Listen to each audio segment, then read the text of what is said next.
it's Jan. Welcome to my October vlog. I'm here with my dear childhood friend, DeWoody, James DeWoody, right? Sometimes. James Carlton DeWoody, the second. I'm the second. And your son is the third. Duh. It's October. Happy Halloween. This actually is a pumpkin that See the resemblance? that you painted for the boys for Halloween. It's sort of, what is it? It's Crayola? It's Prismacolor pencil. Okay. So you can see by this and by all the paintings in my apartment, if you were here, that this man is an amazing artist. And so I've been wanting for a long time to have him on my vlog to talk about our past and the present and the future a little bit. So, are you done with your mint? Are you okay? I think I'm okay. Okay. So you want to say where we met? In Sunday school? I think it was. Yeah. Well, Jan's mother, Miss Lorraine Buttram, who was a saint and an angel and a brilliant artist, was my first grade teacher. And it was your dance classes were over or something, and so she would bring you to our class. And she was smarter than we were. And she's a year younger, if you can't tell. And one day, Miss Lorraine wrote a word on the board and said, can anyone, through phonetics, figure out what this word is? Went around to the whole class of about 30 kids, right? And none of us could get it. And finally, she asked 5-year-old Jan, well, what do you think, Jan? And Jan said, is it soap? And sure enough, it was soap. And I fell in love instantly. This was the smartest person I ever knew in my life. I learned to read with my brother Mike. So I knew how to read, but I didn't know the alphabet, nor did I know numbers. So it all sort of evened out. So it was by sight then. Yeah. You just didn't memorize the sight. Sort of had been picking it up by osmosis. But at any rate, we grew up in this town called DeKalb, Texas, and still is DeKalb, Texas. I think there's a DeKalb, Illinois, and several DeKalbs, but this was DeKalb, Texas, close to the Arkansas, Oklahoma, Louisiana border. So the 4 states area, it was called. And we were in the same elementary school for 8 years, and then Jim left for Texarkana, the big city. Big town. At that time, 52,000 people. But so we found each other years later. Actually, I followed him a little bit to New Orleans because you went to Tulane, right? Mm-hmm. And did you study art there? Did you start off as an art major? I minored in art. I majored in English. Okay, all right. And then from Tulane, you went to the military. It was the height of Vietnam, and I got drafted. And so I went into the Air Force and fought the Cold War, not the hot war in Asia, but the Cold War for 4 years. Okay. And then when I got out of that, I came to graduate school here in New York. At Pratt, right. Mm-hmm. And I get to see I think that's one of our first connections in New York because I went to see his master's thesis. His master's show, which was just wonderful. Well, thank you. I still remember it. Yeah. It was an exciting moment. And of course, because we sort of met in the Methodist church also, we were Methodists, our parents danced together, and that was one of the things I wanted to remember with you. Remember the great dance parties our parents had? Square dances. Square dances, and then social dances too. They were big dancers. Mm-hmm. And your mom and others taught us social dancing, the 2-step, basically. Yep. And we had parties. And the Baptists in the town, which was half the town, were against dancing, all dancing, and card playing of any kind.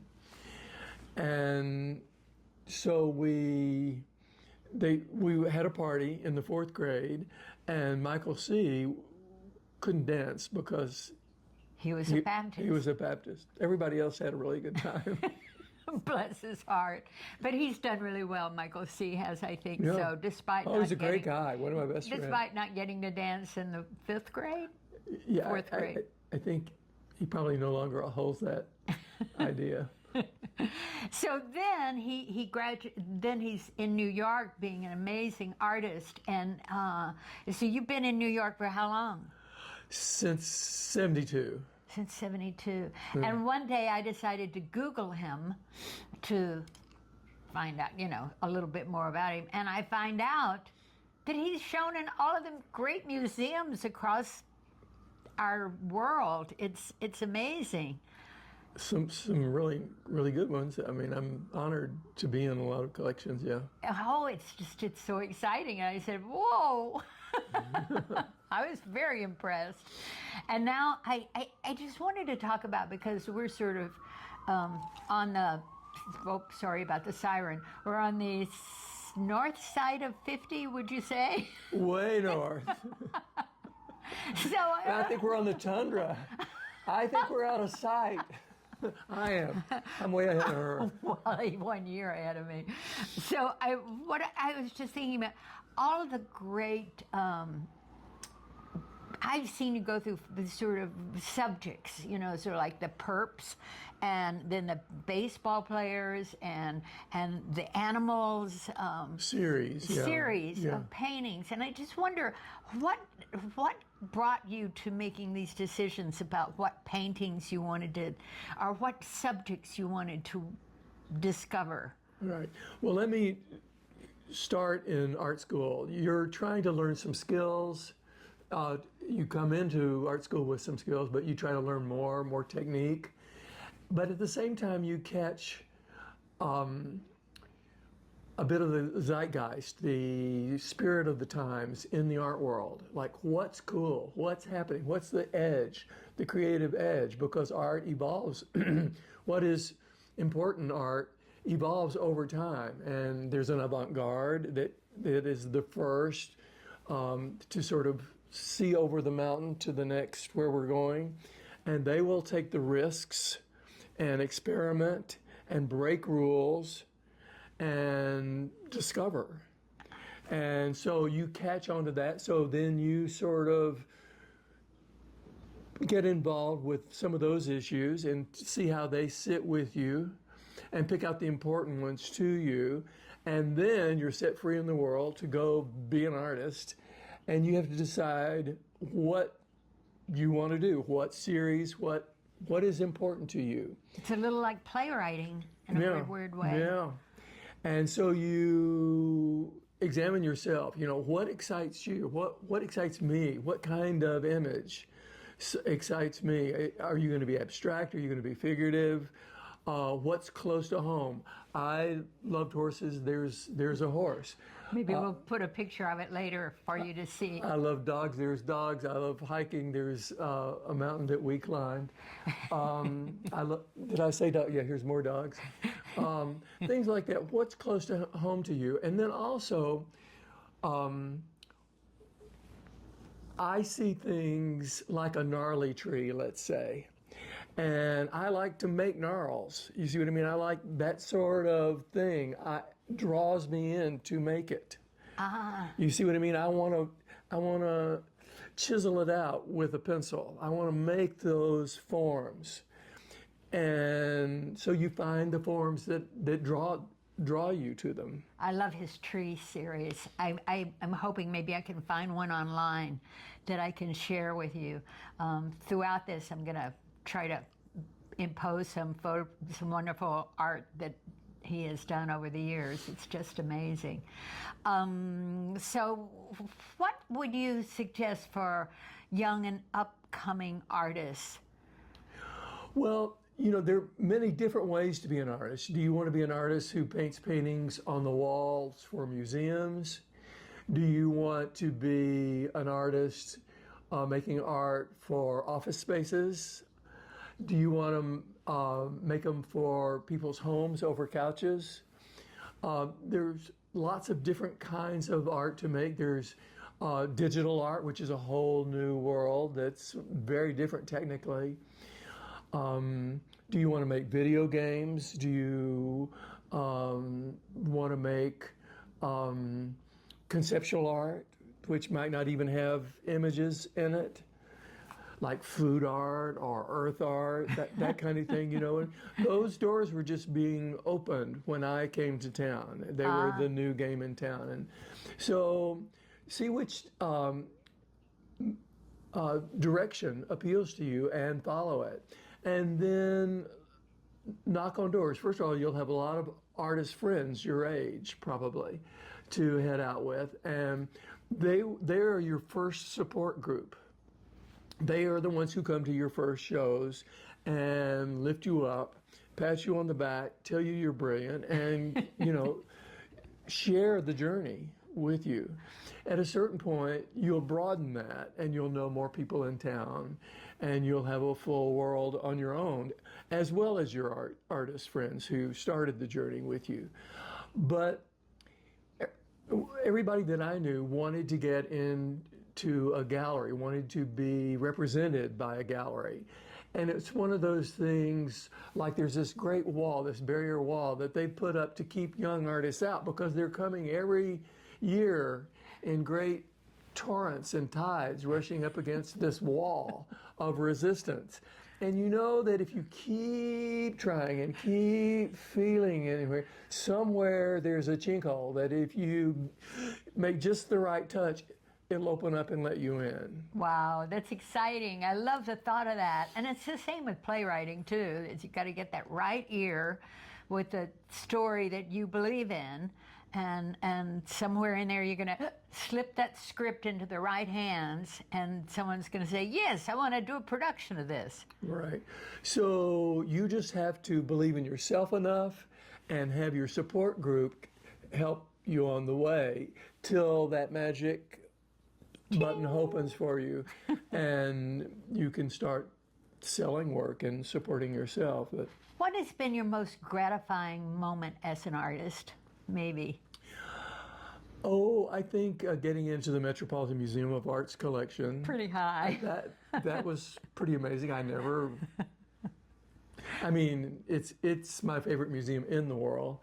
But, you know, when I first came to town, I would have thought, oh gosh, that would be wonderful, but it seemed so far out of reach. So that when it finally happened, that was very affirming to me, and I was proud of it. And then you have a couple of other accomplishments. One, I'm wearing the hat of his son, Carlton. And he's a designer, designing bicycles and all kinds of things, and watches. Wristwatches and hotel lobbies. Hotel lobbies. Restaurants. And he grew up painting with you and drawing with you. And so did Kyle, his daughter, who's also an influencer and a curator of art. So congratulations on both those fronts. Yeah, well, they were the joy of my life, really. And when I spoke before, I was thinking of artistic high points. Yes. But just in terms of living, having kids is tops in my book. And now grandkids. Yay! How many grandkids do you have? Grandchildren. Carlton has three kids. Oh my goodness, isn't that amazing? Mm-hmm. Well, thank you. Of all the things that we grew up with in Northeast Texas, what is the thing that you're most fond of remembering? I think the freedom that we had to kind of wander around the town with our parents knowing that we were safe wherever we were. It was a small enough community that everyone knew everyone else, and you would be looked after, and if you got in trouble. So, not that people got in trouble much, but there was just a sense of safety and comfort, so we could just go out into the pastures and climb trees and just wander. I remember with you and Billy Swagger going through an old house that was close to your house that had really dark passages, and there were like escape rooms. sort of like Boo Radley's house, Yes, right? Yeah, yes. our own that had vines growing through it. It was falling down dark and scary, and a man lived in it, and we were scared of him, and he was a recluse. But we got to go through that house. Had he passed on when we went through the house? Maybe, I don't know. And the other thing is, I remember being out on the farm, and because Halloween's coming, and we weren't close enough to town to go trick-or-treating from place to place, but the cowboys came by, and Mother said, well, go throw them some apples, and that's what we did. They sat in their saddles, and we threw them apples, and they caught them. Oh, it wasn't for the horses. No, it was for the riders. But did you do Halloween? Do you remember doing Halloween? Yeah, sure. In the neighborhood? Mm-hmm. And people were friendly? Oh, very. Yeah. Well, thank you so much for coming and being on my vlog. I appreciate it. It's my dear friend. Absolutely. Great pleasure. We've gone through a lot. And we're still kicking. And we're still kicking. All right. Thank you. Thank you for joining me. And remember to like and subscribe. And check out my next vlog. Who knows what it'll be. But we'll be back. Ta-da! Thank you. You bet. Thank you. All right. I don't.